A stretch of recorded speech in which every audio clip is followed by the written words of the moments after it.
အဲ့ဒီနေ့က Christmas အကြိုည Christmas Eve ပါ Sam တယောက်လမ်းမီးတိုင်အောက်မှာရပ်ထားတဲ့သူ့ကားထဲမှာထိုင်နေရင်ဖုံးဖြုံးနေပါတယ်တစ်ဖက်ကသူ့တငယ်ချင်း Ryan ရဲ့အတန်ကကြဲကြဲလောင်လောင်ထွက်ပေါ်လာတယ်လုတ်ဆမ်းပါကွာဒါလမ်းတစ်ခုပဲလေတနာရီလောက်မောင်းရုံနဲ့ဒေါ်လာ900ရမှာမိန်းတာကိုလက်လွတ်ခံရင်တော်တော်တုံးငါကြမှာပေါ့ Ryan ကဆက်ပြောပါတယ်အဲ့ဒါတာမန်လမ်းကမဟုတ်တာလူတိုင်းသိတယ် Whispering Hollow လမ်းကထူးဆန်းတယ်ဆိုတာလူတွေကအဲ့ဒီမှာတခုခုကိုမြင်ဖူးကြတယ်တဲ့ Sam ကပြန်ပြောလိုက်တယ်ဟာဟာဒါတွေကကလေးတွေကိုခြောက်တဲ့ပုံပြင်တွေပါကွာမင်းကြောက်နေတာတော့မဟုတ်ပါဘူးနော် Sam တယောက်တပြင်းချလိုက်မိတယ်အမှန်တော့ तू ကြောက်နေတာပါဒါပေမဲ့သူ့မှာပတ်စံအရန်လိုအပ်နေတယ်အိမ်လာကြီးတွေကလည်းနောက်ကျနေပြီစားစရာကောင်းကောင်းတောင်မဝယ်နိုင်တဲ့အထိကြက်တင်းနေတဲ့ Christmas ကာလာခက်နေတာကိုနောက်ဆုံးတော့ Sam ကကောင်းပြီလေငါလွတ်မယ်ငါပြန်ရောက်ရင်မင်းစီက900အစင်းသင့်ပြန်ထားလိုက်တော့လို့ပြောပြီးဖုံးချလိုက်ပါတော့တယ် Sam ဖုန်းကိုဖေးကုန်ဖော်ပစ်တင်လိုက်ပြီးကားဆက်နှိုးလိုက်တယ်အပြင်မှာအရန်အေးနေတော့ကားအပူပေးဆက်ကအလုတ်လုဖို့တော့မနေရုန်းကန်နေရတယ်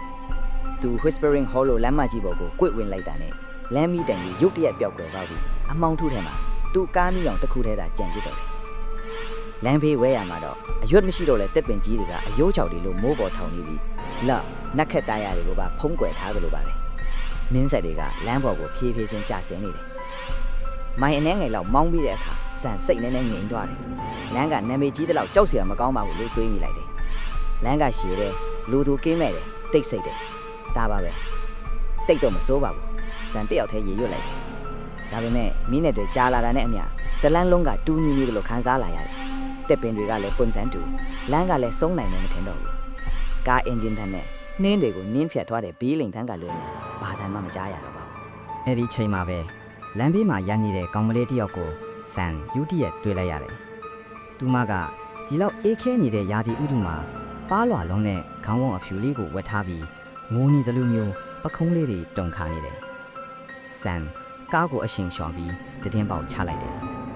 ညီမလေးအဆင်ပြေရလားဒီအချိန်ကြီးတယောက်တည်းဘာလုပ်နေလာလဲကောင်မလေးရဲ့မျက်နှာကဖြူဖက်ချွေးရော်ဖြစ်နေပြီးမျက်လုံးတွေကငိုထားလို့ရဲနေတယ်တမီးအိမ်ကဒီနားလေးမှာပါခြေတော့နာသွားလို့အိမ်ပြန်မလျှောက်နိုင်တော့လို့ပါဆန်ခဏတုံဆိုင်သွားပေမဲ့ဒီလိုလမ်းပြက်ကြီးထဲမှာတယောက်တည်းမထားခဲ့ရတာနဲ့ကားပေါ်တက်ဖို့ခေါ်လိုက်တယ်ကောင်မလေးကားပေါ်ရောက်တော့ဆန်ကဟီတာကိုအရှင်မြင့်ပေးလိုက်တယ်နာမည်ဘယ်လိုခေါ်လဲအသက်ဘယ်လောက်ရှိပြီလဲဆန်ကစကားစမီပြောဖို့ကြိုးစားတယ် Victoria Thompson မှာအသက်10နှစ်ရှိပါပြီသူမကရှေ့ကိုပဲစိုက်ကြည့်ပြီးဖြေတယ်ကားမောင်းနေရင်ဆန်စိတ်ထဲမှာတခုခုလိုးနေတယ်လို့ခံစားရတယ် Victoria ခြေထောက်ကဘလို့ဖြစ်ပြီးနားသွားတာလဲပြီးတော့ဒီအချိန်ကြီးဘာလို့တယောက်တည်းထွက်လာတာလဲဆန်မေးလိုက်ပေမဲ့သူမစီကဘာတန်မှပြန်မကြားရဘူးအယုတ်တယုတ်လိုပဲငြိမ်သက်နေတယ်ဆန်လည်းဆက်မမေးတော့ပဲကားကိုပဲဆက်မောင်းလာခဲ့တယ်ဒါပေမဲ့သူမရဲ့အဝတ်အစားတွေကရှေးဆန်လွန်နေတာရဲ့သူမရဲ့လက်တွေကအသေးခေါင်းတယောက်လိုတောင်တင်းနေတာရဲ့ကြောင့်ဆန်စိတ်တွေလေးလံလာတယ်တိတ်မကြခင်မှာပဲ Victoria ကတောအိုသေးကိုဝင်တဲ့လမ်းကြီးအိတ်တစ်ခုကိုလက်ညှိုးထိုးပြတယ်သမီးကိုဒီနားမှာချပေးပါအိမ်ကဟိုရှေ့နားလီမှာပါတေးကြရလားအရင်မောင်လေးတယ်နော်အခုလိုက်ပို့ပေးမယ်လေရပါတယ်မပို့ပါနဲ့တော့သမီးပါလားသွားနိုင်ပါတယ်သူမကအလို့တကြည့်မြင်းတယ်ဆန်လည်းမတတ်တာတဲ့အဆုံးကားရက်ပေးလိုက်တယ်သူမကားပေါ်ကဆင်းပြီးအမောင်တူတဲကိုရှော့သွားတာကိုကြည့်ရင်ဆန်ကားဆက်မောင်းထွက်လာခဲ့တယ်မောင်းလာရင်လည်းဆန်စိတ်မတန်ဘူးဒီလောက်မောင်မင်းနေတဲ့နေရပြီးတော့ဒဏ်ရာနဲ့ကလေးတယောက်ဆန်မနေနိုင်တော့ပဲကားကို꿰ပြီးပြန်လှည့်လာခဲ့တယ်သူမဆင်းသွားတဲ့နေရာကိုရောက်တော့ဓမီကိုယူပြီးတော်လန်လေးအတိုင်းလိုက်ရှာတော့တာပေါ့ Victoria အဆင်ပြေလားဘာတမ်းမှမကြားရဘူး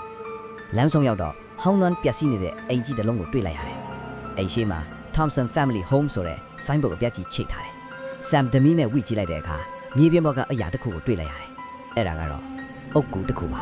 အုတ်ကူပေါ်မှာရေးထားတာက Victoria Thompson 1965ကနေ1985ဆိုပြီးရေးထားတယ်ဟင်1985ကလေးကတေဆုံးသွားတာဆိုရင်ခုနကငါကားပေါ်လိုက်လာတဲ့ကလေးမလေးကဘာထူလဲ Sam ကြောက်လန့်တကြားနဲ့ကားစီကိုပြေးပြန်လာခဲ့တယ်ကားထဲဝင်တကားပိတ်ပြီးအမြန်ဆုံးမောင်းထွက်ပြီးကျူးစားတော့တာပေါ့အဲ့ဒီအချိန်မှာပဲကားရေဒီယိုကနေအတန်တစ်ခုထွက်လာတယ်ဒီနေ့ညဟာ1985ခုနှစ်ခရစ်စမတ်အကြိုနေ့မှာတေဆုံးသွားတဲ့ Thompson မိသားစုရဲ့ဝမ်းနည်းဖွယ်ထိတ်မှန်နေဖြစ်ပါတယ်ငွေစားသမီးဖြစ်သူ Victoria Thompson ကမိသားစုဝင်တွေကိုတပ်ဖြတ်ပြီးပျောက်သွားခဲ့တာပါနောက်ပိုင်းမှာ သူမရဲ့အလောင်းကိုခြေထောက်နှစ်ဖက်ပြတ်ရှဒဏ်ရာတွေနဲ့ပြန်တွေ့ခဲ့ရပါတယ်ဆမ်ရေဒီယိုကိုပိတ်ဖို့ကြိုးစားပေမဲ့မရဘူးရုတ်တရက်ကားနောက်ခန်းစီကနေအတန်းတဲ့လေးထွက်လာတယ်သမီးခြေထောက်ဘယ်လိုလုပ်ပြီးနာသွားလဲဦးတိကျင်ရဲ့လားဟင်လို့ပြောတဲ့အတန်းမှာနောက်တနေ့မနေ့မှာတော့ရဲတွေကဆမ်မဲ့ကားကိုလမ်းဘေးမှာဆက်နိုးလျက်သားတွေ့ခဲ့ရတယ်လူကတော့မရှိတော့ပါဘူး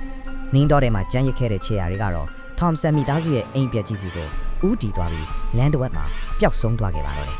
Whispering Hollow လောင်းမကြီးကိုမြောက်မောင်းကိုစိုင်ခေါ်ခဲ့တဲ့တခြားသူတွေလိုပဲဆမ်လည်းနောက်ထပ်ဘယ်တော့မှနေ့အလင်းရောင်ကိုမမြင်တွေ့ခဲ့ရတော့ပါဘူး